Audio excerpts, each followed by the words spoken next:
To reach the point of civil disobedience, you have to get to the root of the problem. And in the case of those keeping San Francisco running, it's the threat of inequality that has many up in arms. This is a pay equity city. Not anymore if the city of San Francisco has its way.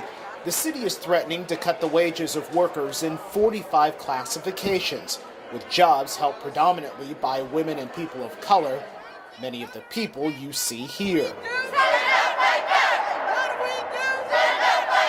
The city wants to roll back the clock, and we're saying no, we need to keep moving forward. In 1986, voters approved a measure allowing then-Mayor Dianne Feinstein and the Board of Supervisors to study disproportionate wages in city jobs. The measure ultimately opened the door to balancing pay rates for hundreds of workers.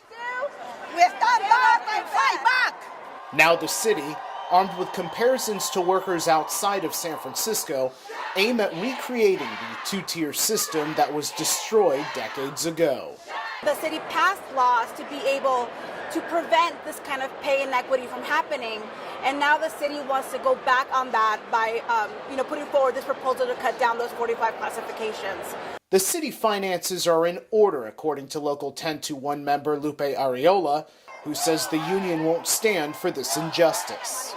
If you're going to cut from one group of workers that are making so much less than other higher paid workers, make it a cut across the board. Don't just penalize workers that are already scraping to get by. The injustice in civil disobedience is enough to get those impacted by the 20th century pay discrepancies involved. Shirley Black is a pay equity pioneer and was one of 19 arrested at City Hall.